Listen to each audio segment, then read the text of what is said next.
할렐루야. 사랑하는 대강의 가족 여러분, 오늘 하루도 하나님의 말씀과 동행하는 삶이 되길 소망합니다. 오늘 함께 나눌 하나님의 말씀은 에베소서 2장 17절에서 18절 말씀입니다.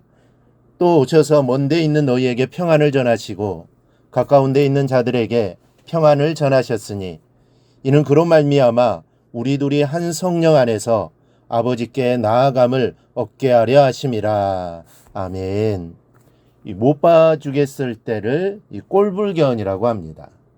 그런데 세상의 가장 꼴불견이 무엇인지 아십니까? 착각하고 사는 사람의 모습입니다. 남편은 밤을 낮삼아 야근에 특근에 가정을 열심히 일하는데 부인은 명품으로 장식을 하고 유세를 떨면 사람들이 꼴불견이라고 합니다. 이런 모습은 세상에서만 볼 수 있는 게 아닙니다. 교회 안에서도 꼴불견은 착각하며 신앙생활하는 사람들이 있습니다. 여러분, 우리는 착각하지 말아야 합니다. 착각하며 살아서는 안 됩니다. 하나님이 왜 나를 택하셨는지, 그리고 이런 은총을 주시는 목적이 무엇인지를 바로 알고 겸손히 주신 길을 따라야 합니다. 이 겸손히 자신을 바로 알고 주님을 따르기 위해서도 역시 착각하지 말아야 합니다. 이 착각하면 교만해지고 교만해지면 하나님의 영광이 나타나지 않습니다. 자신의 이름만 드러나게 됩니다. 그러니 늘 겸손히 주님 앞에 설 수 있기를 바랍니다. 그리하여 하나님의 이름을 드러내는 삶을 살아가기를 바랍니다. 먼저 이스라엘 민족의 착각을 우리는 알아두어야 합니다. 이스라엘은 하나님이 자신들을 선민으로 부르시고 율법을 주신 목적을 착각하고 있었습니다. 이스라엘이 이방인들보다 월등하게 나아서 선택을 받은 것이라고 생각한 것이죠. 그러나 하나님의 유대인 선택은 이방인보다 나아서가 아닙니다. 한 민족을 선택하셔서 하나님의 살아계심을 이 땅의 모든 사람에게 알게 하기 위해서 유대인을 선택하신 것입니다.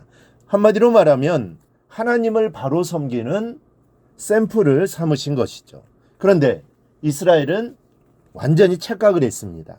다른 민족보다 월등히 수준이 나아서 선택된 줄로 생각한 겁니다. 그래서 자신들에게 이렇게 많은 사랑과 은혜를 베푸신 하나님을 드러내기는커녕 자신들만을 드러냈습니다. 유대인은 존귀하고 이방인은 천한 것으로 생각하고 사람과 사람 사이에 틈을 낸 것입니다. 이스라엘의 신앙은 하나를 둘로 만드는 신앙이었습니다. 하나님의 의도는 이스라엘의 모범을 통해서 다른 모든 이방인들도 그 은혜와 축복의 대열에 합류하게 하는 것이었습니다. 그런데 도리어 유대인은 교만으로 높은 담을 둘러쳐 둘을 만들고 말았던 것입니다. 둘째로 우리에게도 하나를 둘로 만드는 신앙이 있다는 것을 알아야 합니다. 오늘 본문이 17절, 18절의 내용이 이런 것입니다. 예수님 오시기 전까지 유대인들은 하나님의 선택으로 하나님과 가까이 있었고 이방인인 너희들은 멀리 있었는데 이제는 예수님을 통해서 유대인이나 이방인이나 동일한 기회가 주어졌다는 것입니다. 그리고 예수님으로 말미암아 유대인과 이방인이 하나로 하나님께 나아가는 특권을 얻게 되었다는 겁니다. 이렇게 신앙은 둘을 하나로 만드는 것입니다. 그런데 우스운 것은 우리도 역시 유대인이 범했던 착각과 동일한 착각 속에서 교만해지고 역시 하나를 둘로 만드는 우를 범하고 있다는 사실입니다. 예수님께서 이런 말씀을 하신 적이 있습니다. 새 포도주를 낡은 부대에 넣지 아니하나니 그렇게 하면 부대가 터져 포도주도 쏟아지고 부대도 버리게 됩니다. 새 포도주는 새 부대에 넣어야 둘이 다 보존되느니라. 이 말씀을 조금 다른 각도에서 우리가 한번 생각해 보겠습니다.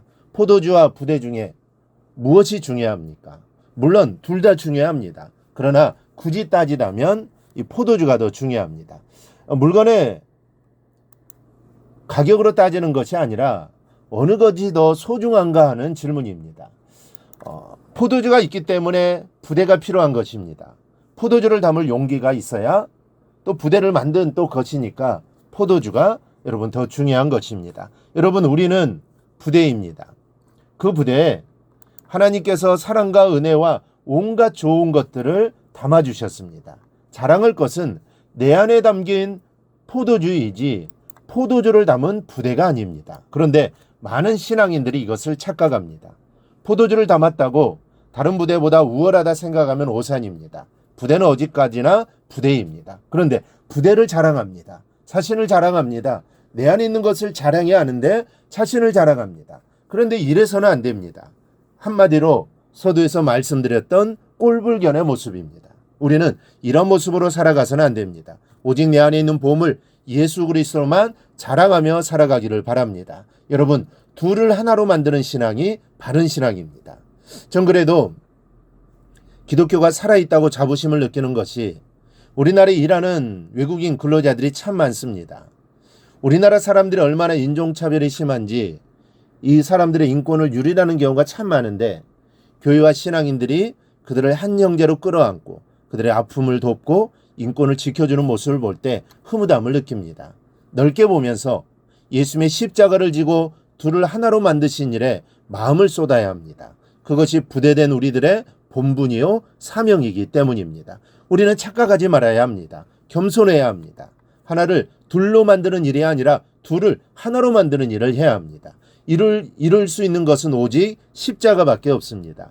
십자가가 둘을 하나로 만드는 역사를 이룹니다. 그러므로 우리도 십자가로 하나 되게 하는 삶을 감당해야 합니다. 내가 있는 곳을 하나 되게 해야 합니다. 예수 그리스도의 십자가의 사랑으로 하나 되도록 해야 합니다. 이게 우리의 사명입니다. 나누는 삶이 아니라 하나 되게 하는 삶이 우리의 사명입니다. 이 사실을 잊지 말고 늘 겸손함으로 하나 되게 하는 사역을 잘 감당해 나가기를 주님의 이름으로 축원합니다. 오늘 묵상한 말씀을 굳게 잡고 삶으로 실천하며 살아내는 대강의 모든 성도들이 되기를 축복합니다.